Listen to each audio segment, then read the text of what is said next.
Барлықтарыңызға сәлем. Бүгін осындай керемет кекстің рецептісімен бөлісетін боламын. Бұл кекс сол бір балалық шақтағы кекстің дәміндей болып шығады.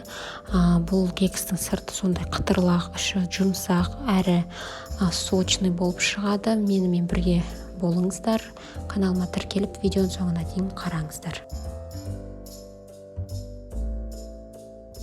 Бізге қажетті заттар: 160 грамм қант, 3 жұмыртқа, мейіз, разрыхлитель 10 грамм, ванильді қант, 250 грамм, 200 грамм және сары май. Алдымен мейізімізге жылы су құйып, оны осылай қалтырамыз.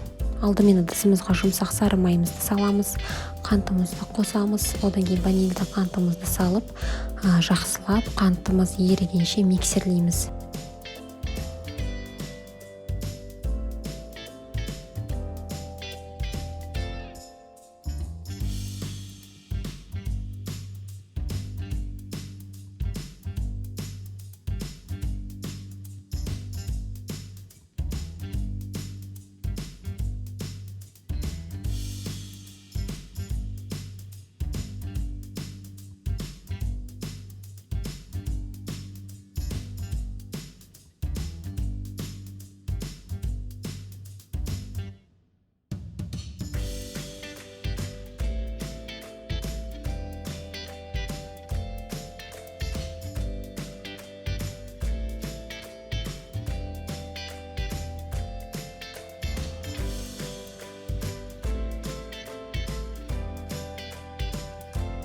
Миксерленген массамызға 3 жұмыртқамызды қосып, 3 минуттай тағы да миксерлейміз.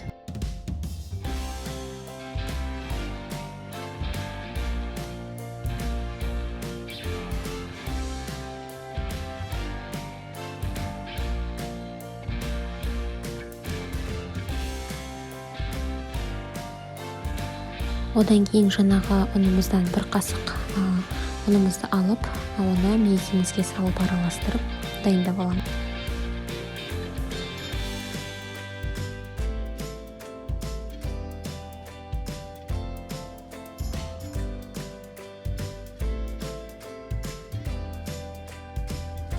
Одан кейін ұнымызға 10 грамм разрыхлителімізді, яғни қопсытқышымызды салып араластырып аламыз.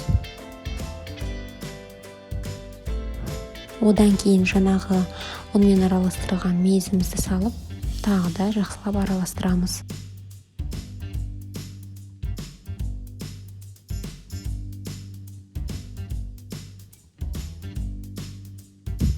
Екі масса дайын болғаннан кейін, екі массаны бір-біріне қосып, жақсылап миксермен араластырамыз.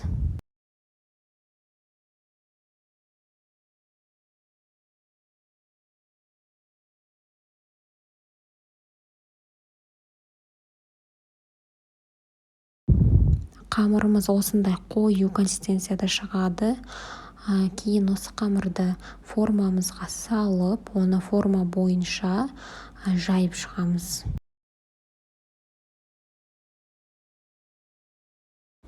Формаға салынған қамырды осындай сулы пышақпен ортасынан осылай кесіп шығамыз қамырымызды.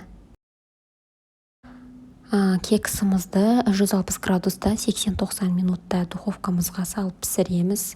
Оның дайын еместігін зубочистканың көмегімен білуге болады. Одан кейін формамыздан алып 1-2 сағат оны суытамыз. Суыған пирог, яғни кексімізға сахарный пудраны сеуіп әрлейміз. Осындай керемет кекс пайда болады. Менің каналыма тіркеліп, комментарий қалдырыңыздар. Барлықтарыңызға ас болсын.